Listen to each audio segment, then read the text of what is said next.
Our next speaker is Madam Dianna, Ms. Dianna. So she's a senior medical social worker here with NUH, and she'll speak to us more. So hi everyone. As mentioned, my name is Dianna. I'm a social worker here at NUH. So after hearing from our two doctors, you might be wondering, what has love got to do with any of this? So today I'll be sharing with you about love languages.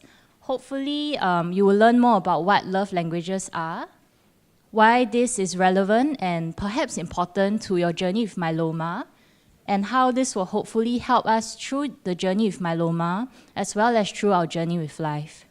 So before I start to share more about love languages, I need to introduce you to the man behind the concept. So Dr. Gary Chapman is actually an author for the 5 Love Languages series. And he's not a doctor like our two good doctors here, but he's a PhD doctor. And this is the first book that he published, The 5 Love Languages, The Secret to Love That Lasts. And basically, he published this book after 35 years of marriage counseling, not participating, but he's the one conducting it, and 45 years of his own marriage experience. So in this book, he actually talks about the love between married couples, but I think he came to realize after that love languages actually apply to all sorts of love. So with all good books and with all good movies, he eventually came out with a series. So there's now a book for singles, there's a book for men, there's a book for teenagers, and there's a book for parents. So basically in his series of books, he mentions the 5 and identifies 5 main emotional love languages. So you can think of it this way. Let's say, let's say I love Prof. Cheng, and for the purpose of today, he has no choice but to love me back. Unfortunately, I can only speak Hokkien, and he can only speak French. So if we are going to rely on this love language that we know, which is verbal language, to communicate to each other how much we love each other, I don't think either of us will ever get it, and I think both of us will end up very frustrated. So in the same line, the love language is actually a way how we express love, and it affects how we expect others to express love, and it affects whether we ourselves feel loved as well. So I'm not sure whether anyone here has read this series of books and can guess what the 5 love languages are. So the 5 main emotional languages that he actually identified are quality time, words of affirmation, acts of service, physical touch, and receiving gifts. Okay, so I'll go into each one a little bit more later, and there will be a short quiz for you to find out maybe what is your primary love language. So I think it's common that we all have different love languages that we express our love, but usually we will turn to a primary or dominant one. So depending on which primary love language we have, certain ways that we communicate and certain ways that other people behave actually make us feel more loved, or we actually don't feel that loved at all. So maybe can I have a show of hands who here thinks their primary love language is quality time? No? Oh, okay. So for someone whose primary love language is quality time, how to communicate is basically to have one-on-one time with this person, create special moments like taking walks, doing small things with them, and even organizing maybe, say, a staycation or a weekend getaway. And I think we're all very guilty of this, but basically when we're spending time with that person, try not to have any distractions. So nowadays, we're all glued to our mobile phones, but if you're spending time with someone whose primary love language is quality time, maybe put that phone away for a little while and try not to check on it too much. And for someone whose primary love language is words of affirmation, basically how to communicate with them, praise, encouragement, and acknowledgement is very important to them. So things that they would appreciate would perhaps be writing a little note to appreciate them, writing some personalized card, or even sending a text message. I think instead of forwarding those mass spam messages that we always get, that says the standard Happy New Year for special occasions, we can actually type something that's personalized and send it to this person. Apart from this, do encourage them genuinely. And the key word here is really genuine. So, when you're frustrated and you say things like, yeah, you're very smart. So that doesn't really count, as words of affirmation. and try to give try to avoid giving non-constructive criticism, and do try to recognize or appreciate their effort. So if you think that the person with you today, their primary love language is words of affirmation, what you can do after this talk is perhaps turn to them and tell them thank you for spending, this Saturday morning at this forum with you. So for someone whose primary love language is acts of service, they feel very appreciated when they know that you want to lighten their load. So you can do things like prepare meals for them, help them with household chores, give them a back scrub, give them a massage, even do a mani-pedi for them. And so what we can avoid is try not to make other people's requests a priority. So don't tell them things like, I'm sorry I can't do this for you because my friend wants me to do this for him instead. And of course, if you promise to do something for this group of people, they will really appreciate it if you actually follow through with it. So I think it's quite obvious that universally, our mothers are someone who express themselves through acts of service. And can I also have a show of hands who here thinks their primary love language is physical touch? Thank you. So, I think it's quite straightforward. For physical touch, express your love through non-verbal language. You don't have to go to the extent of making out in public and being stomped by everyone. But little things like holding that person's hand, even putting your hand around their shoulder, giving them hugs, are actually things that are important to them and will make them feel loved. So do also try to receive affection warmly, and then that will help them feel loved as well. And the last love language, but perhaps important to a lot of us, is receiving gifts. And if your primary love language is receiving gifts, it's not that we are materialistic, but basically what is important is the thought behind that gift. So it doesn't quite matter the size or the price of the gift, although sometimes, it does matter to some people. But basically, even small things and small gifts matter. So I think something to avoid would be forgetting special occasions. And in the Asian context, I think we are embarrassed to receive a gift. Sometimes we may say things like, "Ayya, why you buy something so expensive?" Or "Don't buy this for me next time again." But actually, deep down inside, we do appreciate it. So for someone whose primary love language is receiving gifts, even receiving a gift warmly from them is something that will make them feel loved. So after learning about these 5 emotional love languages, you might still be thinking, what has this got to do with myeloma? What has this got to do with this forum today? So I have to throw in some theory, right? Because after the 2 doctors, I need to sound a bit chim as well. So if you look at Maslow's hierarchy of needs, the need to feel love and the need to feel that we belong is actually a very primary emotional need. So quite simply, everyone needs to feel loved. And because we are surrounded by people, whether or not we like it all the time, so it could be our parents, it could be our siblings, it could be our children, it could be our spouse, it could be our friends, the need to feel that we are loved and to be significant among them is actually a very strong need. So this love is actually a very important resource. When I asked my patients, what helps them get through difficult times, actually very often the answer are their family and friends. So everyone needs to feel loved. And if we think of ourselves as cars going on a journey through life, and our journey with myeloma being maybe a very long and bumpy road, so if our love tanks are full, that will actually help us to keep on going. And caring for our emotional well-being is very important as well. So I think apart from knowing what treatments we can receive, what food we should eat, what medication we should take, caring for our heart and our mind is equally as important and will also help us in the road to recovery. So I think if you dig around your goodie bag, you might find some pen and paper. I thought that, you might be able to guess what your primary love language is already, but I thought, we'll just go through a little quiz to help yourselves understand yourself better. So there will actually be pairs of statements that I show. So between each pair of statements, choose the one that best describes you and write the alphabet down. Okay, so if you're ready, I'll show the first pair.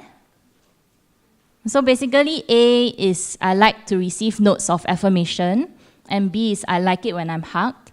So between these two pair of statements, choose the one that best describes you and write the alphabet down.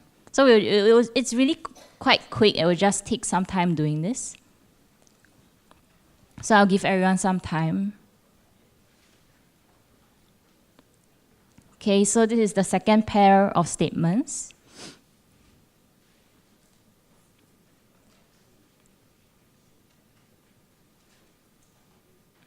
And this is the third pair. Let me know if you have difficulties reading, and I'll read it out to you. This is the fourth.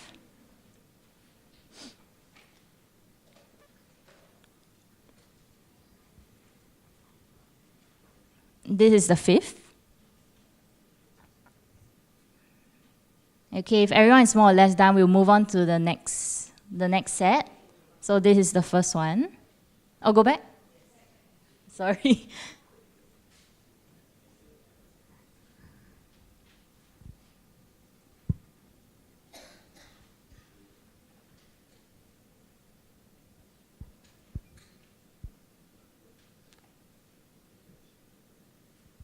Are we done for this page? Oh, no, not yet. Okay.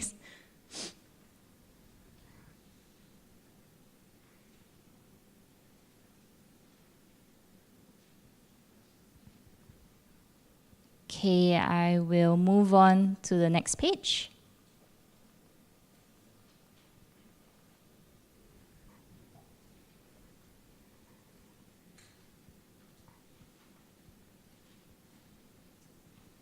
So maybe when you're more or less done, you can maybe give me some eye contact so I know to move on.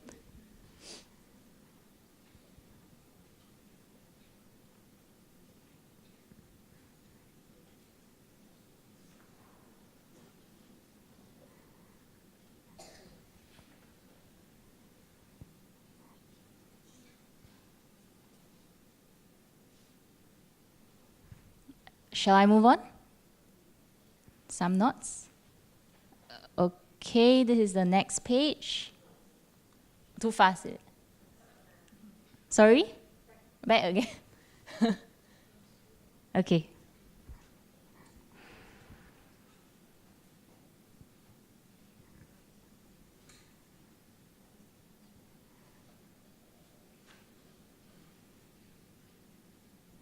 Okay, next one.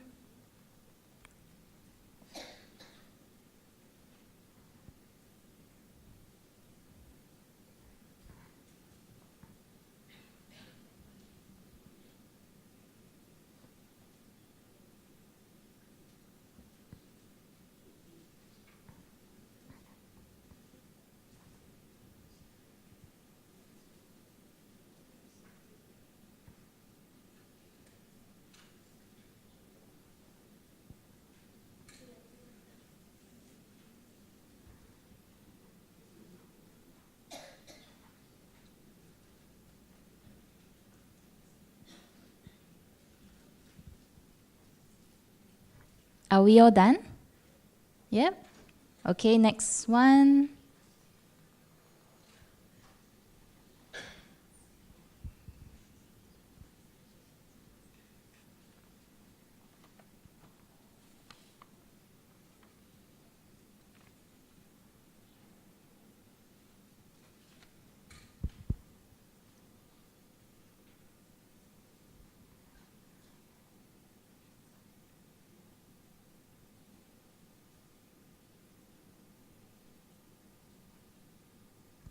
Are we good?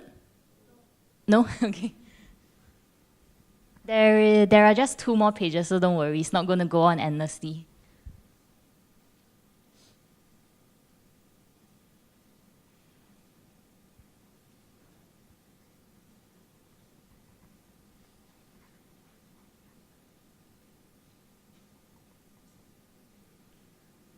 Are we good? Okay.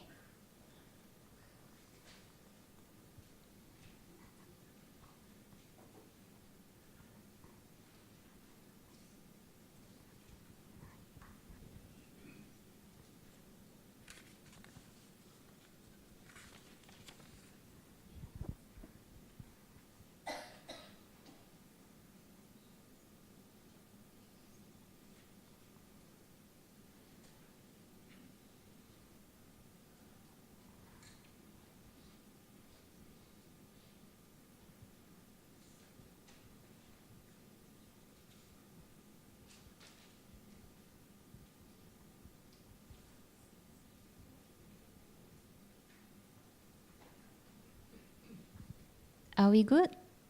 No.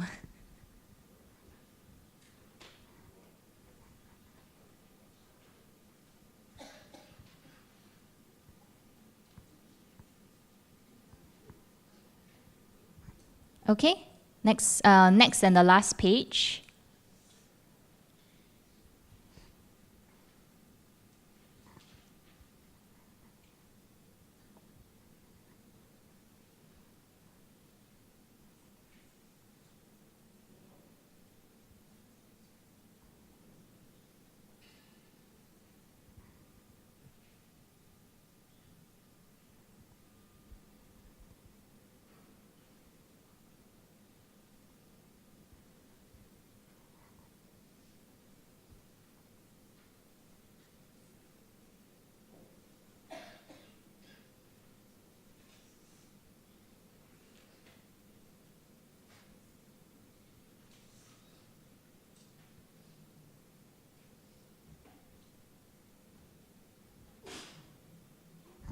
Are we good?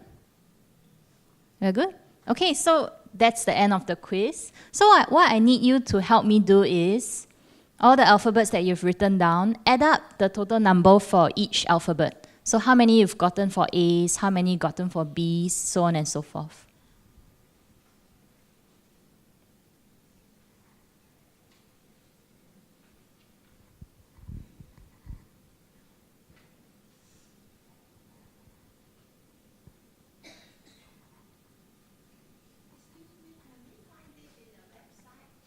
Yes, so this quiz is easily found if you just Google the 5 love languages.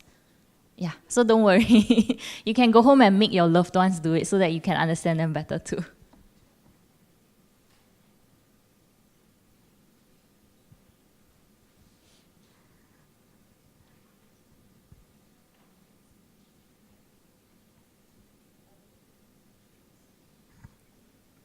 Is everyone doing good maths?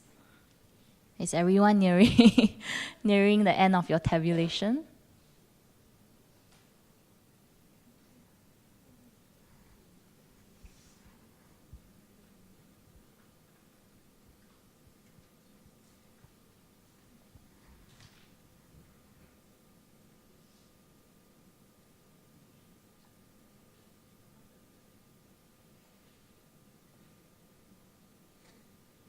Okay, I see everyone hard at work counting the alphabets. So basically, if you scored mostly A's, can you guess what your primary love language is? It is words of affirmation. If you scored mostly B's, your primary love language is quality time. If you scored mostly C's, your primary love language is receiving gifts. Mostly D's would be acts of service, and mostly E's would be physical touch.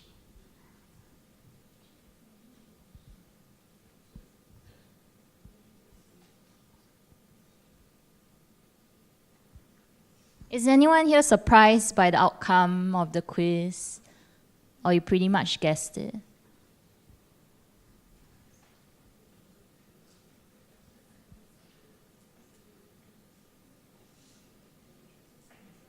Okay, so quite interesting, I think, to go through this and get to know yourself a bit better. So the Chinese, there is this Chinese saying, you know yourself well, you know your enemies well, and you will win every war. So in this context, I think knowing what our primary love language is helps us not only to understand ourselves better, but we can understand what fills our love tank better. And through that, hopefully what we can do is to communicate with the other party, what our needs are. And I think in this case, with the Chinese saying, knowing our enemy better will help us to win the war. So not entirely wrong, but sometimes our enemy is also the one that we love the most. And understanding what fills their love tank or what their love language is helps us to realize that sometimes we may be speaking the same love language. And if we are, I think that's the most convenient thing. But if we realize that we are all speaking different love languages, then I think what this does, it actually gives us a choice to communicate in a way that can fill up the other party's love tank. and communicate in a way that can help them to understand what helps us feel loved as well. And when our love tanks are nearing full rather than nearing empty, I think you will come to realize that it will change the way that we treat ourselves.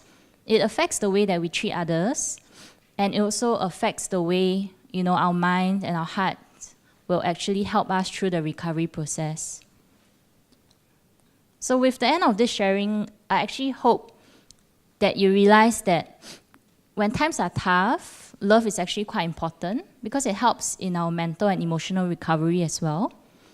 And also do remember that no matter what, as long as we are open to change and open to communication, I think it's never too late. Thank you.